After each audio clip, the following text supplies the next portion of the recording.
Hello my crafty friends, I'm Lesley and thank you so much for stopping by Crafty Cards with Lesley. I must admit I don't make very many shaker cards, certainly not because I don't like them, but mainly because they take extra time to make and the postage is always more. Although definitely worth it for someone very special. So today's card's all about shakers. Now let's make this card and I'll take you step by step through each stage and try and explain it the best I can. So 2 different shaker cards. There's probably more out there. These are the 2 that I'm sort of aware of and I have made a few times. This one, we're not actually going to make this one today, but this is this is sort of a top shaker. So you make the shaker and then you stick it on the card basically. And very cute card, and I'll show you what I used to make this card anyway, but this is the one that we're going to do today. So this is actually sort of sunk, to describe it, there's probably a word for or a kind of technique for this kind of shaker card, but it's sort of sunken in. So you're going to make the top of the card into the shaker and then attach the whole thing to the actual card base. Hope that makes sense. Probably make more sense when we actually go through and make it. But I'll show you what I use first of all to make this one. This is probably maybe the simplest one of them all to make, because as I said, you're making the shaker separately and then just attaching it to the card. But so let me just bring this up here and then hopefully you're in view. So I used this Believe. I thought this was quite a nice little sentiment, and this is the die that I use. Unfortunately, there isn't any brand make on this, so I can't tell you what manufacturer it is. I tend to keep all of my dies into themes, so this goes in with my little Christmas ones, and so they're all broken up, they're not in the existing pouches. So anyway, that's the die for that, but you can put any sentiment or you could stamp one on too. This I think are really cute. They're adhesive peppermints from Stampin' Up, and that's what I put the tiniest little one on the door there. And the snowman, which is a new one to my collection, is the Nordic Bundled Snowman, and it's by Poppy, which is the same company as Memory Box. I love their dies, and I'll show you, I just did a little sample on the back there. But it just comes in 4 different dies and very easy to cut out and assemble. So that's that little one. And then this is the embossing folder that I use for this. I don't know why I've got that glitter paper. That's just regular glitter paper. And this is the dotted circle from Stampin' Up. And I thought that just looked like snowballs, just nice and fun. The little die here, it's just on my, just on my magnetic wall. I think this one is by Memory Box. It's quite an old one, but it just cuts everything out like that, and then you just assemble the house and just pop it on. The roof is separate, which is quite handy because then you can cut it out in different things. So I just cut all this out in white. I used a little blending brush to add some blue ink to it, and then the glitter for the roof, the little snow on the bottom, and then the snowman. So that's that one. Let me move this all out of the way, put that back on my wall before I lose it. I do like my magnetic walls. Okay, and let's concentrate on the one that we're going to do.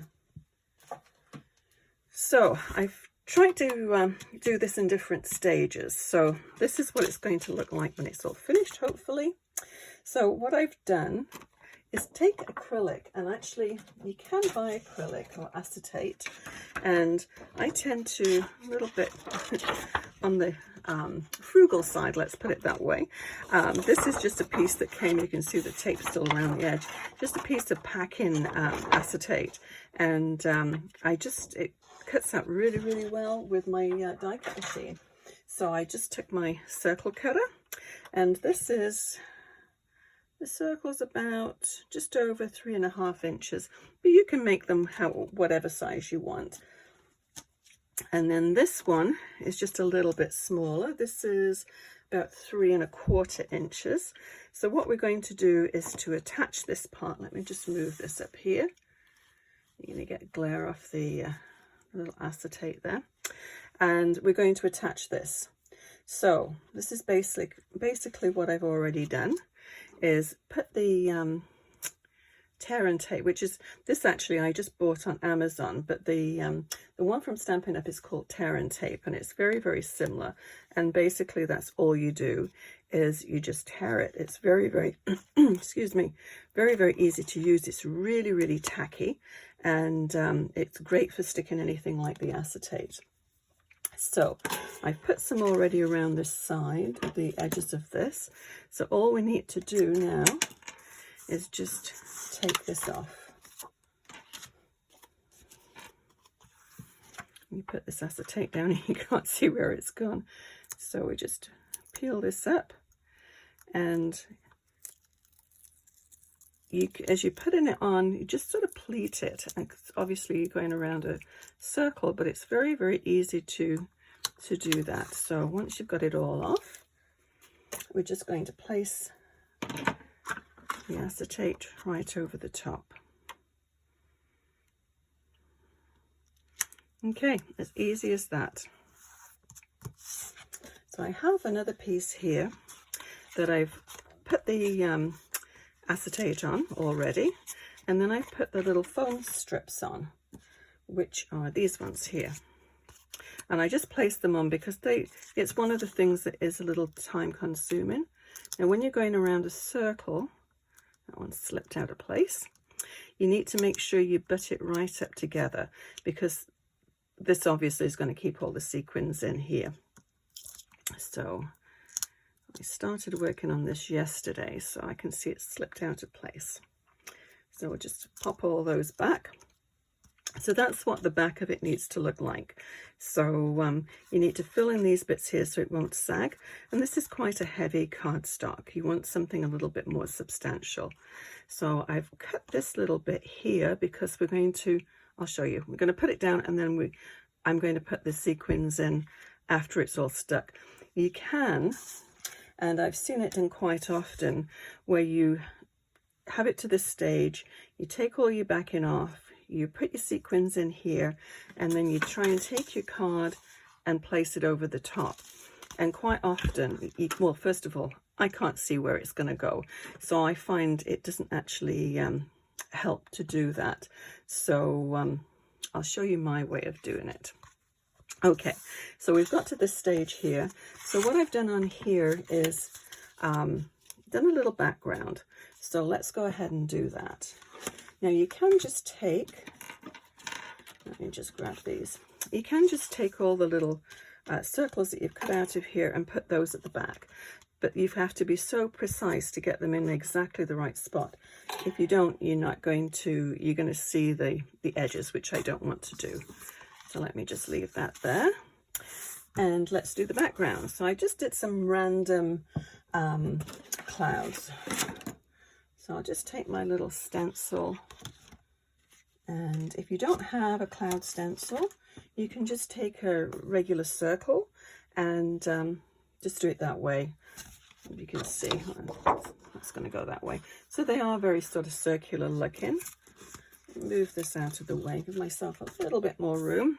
Got lots of things on my table today. And my little blending brush, where did that go? Oh, I can see I tidied it up, put it away. Okay, so this one, it's a close to my heart bluebell, but the closest one in Stampin' Up is boho blue. So any sort of blue or grey sky would work too with this. So a little bit of ink on your brush and just random clouds. And just change your stencil direction, so you don't want your clouds too uniform. And just do one more down here. Sorry if I'm jiggling the camera. Let's do a little bit more here, just so it's not too white. Okay, so that gives it a little look of sky. Or if you have some cloud paper too, you could use that. Okay, so now we're going to do the scene. I have my clouds. Whoops, this is going to go right over there like that, but we need to do the little houses. So I have these, and I think these are memory box. They're just little dies with little roofs. Whoops. The roofs are all in one, so it's just a 3-piece die set, and I make the sweetest little houses. I've already got 2 already done, and all I've done is the roofs are all done in the glitter paper. I've just taken a pen, and which pen did I use? This one here. It's the Crumb Cake one, the dark Crumb Cake, and just a little flick of ink for the chimney, and heavy white cardstock, as I said, glitter for the roof, very, very easy. And then on the back now, the dies, when you put them through the big shot, all these little windows fall out. Now you could, if you're more patient than I am, you could actually collect all those little windows and doors, colour them, and then stick them back in. But I sort of, a little cheat, but just take a piece of black cardstock and then just cover the back, and so the windows are already done. I find that's much easier. So that's all our houses are all done. Move those out of the way. And let's go ahead and we'll stick these down. So I'm going to pop these approximately like that. We want the sort of the clouds behind them. We don't want the houses to look as though they're actually floating. So about there, and then that can go about there. But you see what I mean? If we're going to just do it on the circle that you cut out of here, it would have to be so precise. So this, to me, this works much better. So let's go ahead and we'll just stick this down, and I'm just using double-sided tape runner for this. You could use glue if you wished.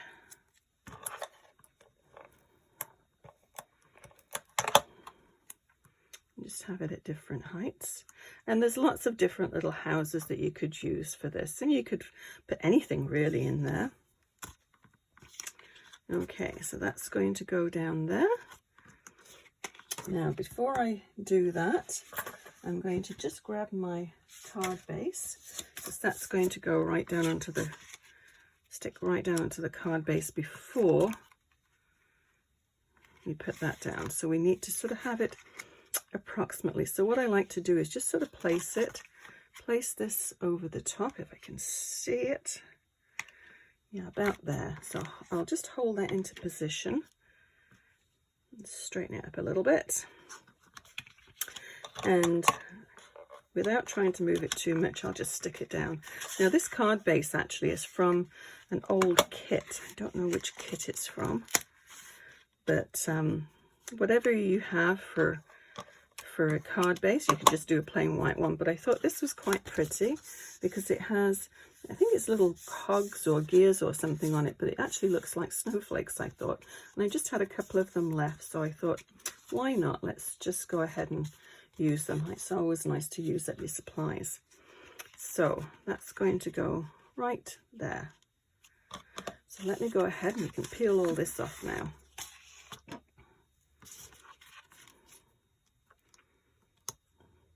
Now this is a little time consuming. Oh dear. Okay.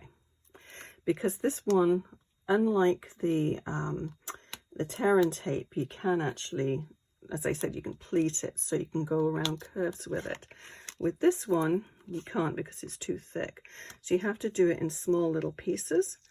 So obviously you can see the length of the pieces that are coming off. And stick into my fingers, not very helpful. Okay, a longer piece, that's a bonus. Okay, I think I've got all of that off.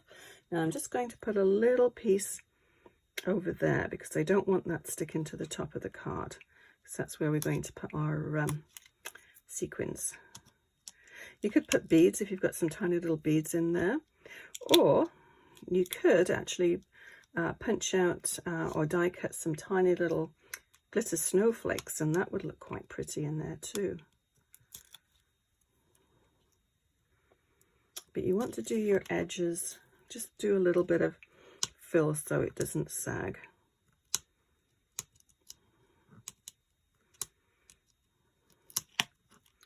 No, we don't want the whole thing off, just the back in. There we go.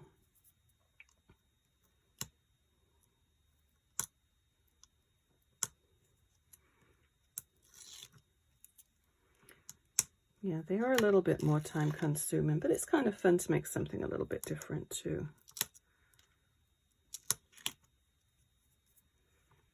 No, I don't have that one. Okay, I don't have that one or that one.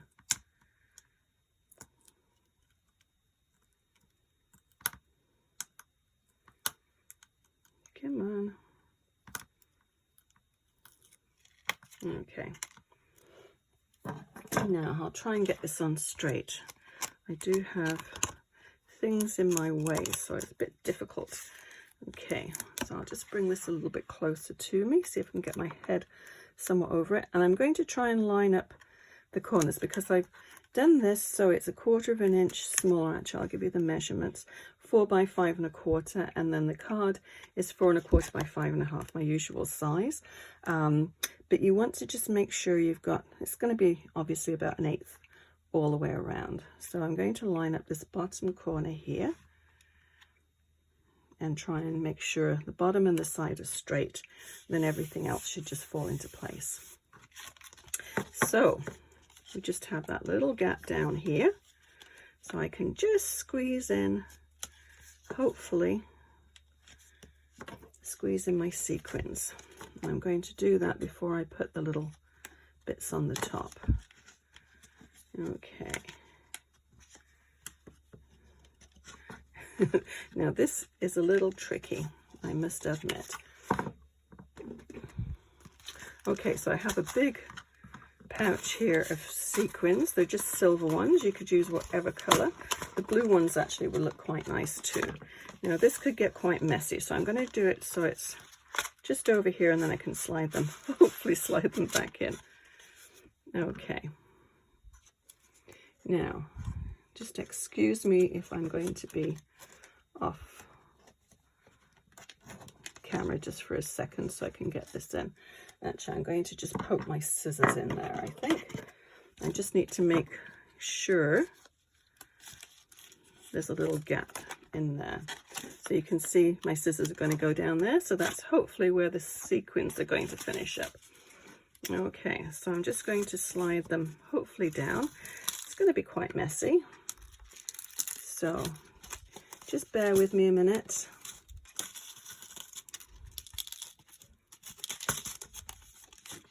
And we'll just jiggle those in.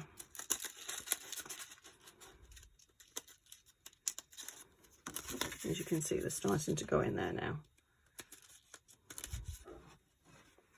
Oh, Lucy's saying hello to everybody. Don't know if you can hear her. She's downstairs. You can guarantee she's been asleep for the last hour or so, and as soon as I start doing something, she starts. Okay, so how many do we need in there? Not too many more, I don't think. Okay. Whoops. Okay, I'm just going to clear these out of the way, and then I've got to get that little piece of tape off.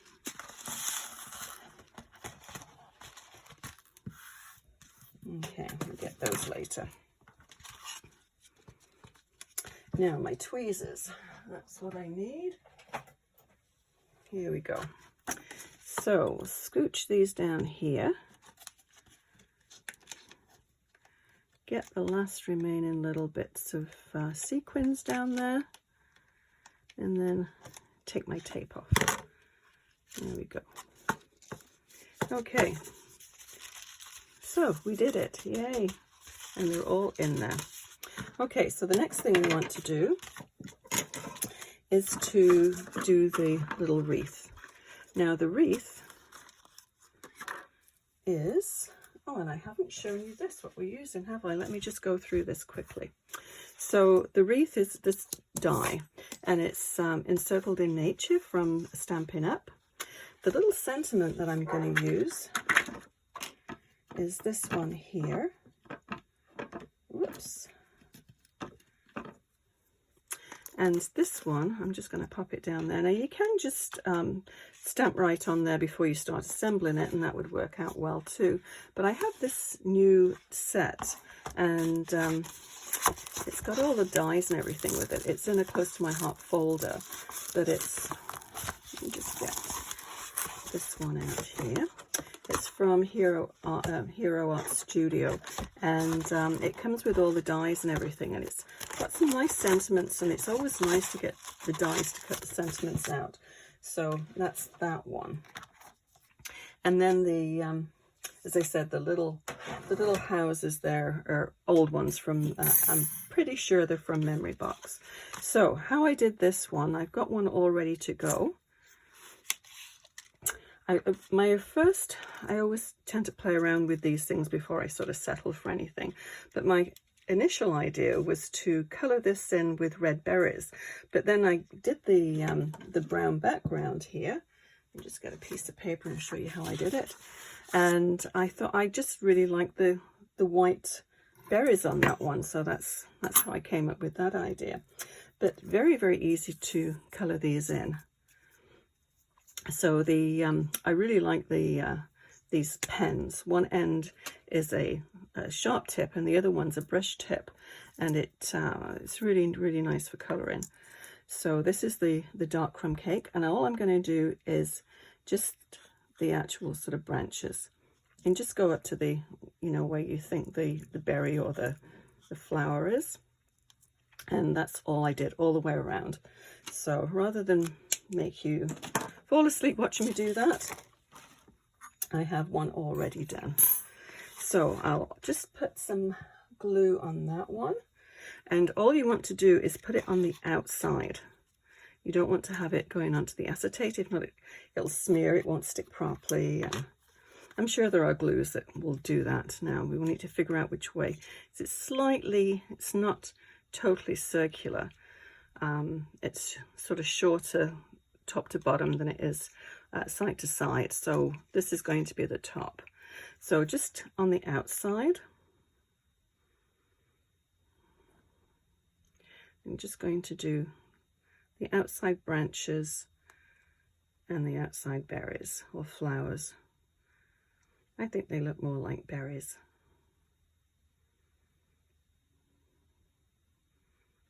And I think this one, I'm going to make a few of these. I think I've got about 4 all cut out ready to assemble. So I think these are going to be hand delivered rather than popped in the mail, because the price of postage these days, everything's gone up, but postage seems to have gone up quite a bit. And let's just carefully place that down. Try and center it. I'm just going to put a block on top of that, and that will just hold it into place for a minute. Okay, so we can just do our little sentiment. Oh, I flung it. Oh, there we go. I touched it and it flung somewhere. Okay, so we need to just get my strips again, wherever they went. Where did they go? Here they are. So when I did this one, I just did it in sections, because you can see some parts are wider than others. So I'll start off with this larger piece in the middle, and just take my scissors and just snip it. And then just, it doesn't totally line up, so rather than having little bits exposed, I'd rather just cut it into sections. And then a little piece down here. But I thought this was quite a nice little sentiment, whoops, from our family to yours. I thought with the 2 houses there, it looks as though, you know, sort of neighbours. It would be a nice neighbours card. But I thought that was quite a nice sentiment for this card. piece of tape that doesn't want to leave my fingers. There we go. Okay, so that should all be stuck down. And obviously you can stamp this in any color that you want, but I just stuck with the boho blue. I thought it was nice to sort of keep it all to one shade. And that's it. So that's our little shaker card for today. If you haven't had a go at making a shaker card, have a go, because they are very fun to make and very nice to receive too. So I'll bring the other one back in, if I can find it. What on earth did I do with it? Oh dear me. I tell you, oh, here we go. It's with all the piles of the other one. My table is so small. I start working on it and then something gets piled onto something else and then I can never see what I'm doing. So I'll put that one in the middle, but that one's cute. I do like little snowman. So yeah, hopefully you learnt something new and give it a try. And I will list everything that I used to make these cards. And if you enjoyed this video, please give it a thumbs up and consider subscribing. Until next time, happy crafting. Bye bye.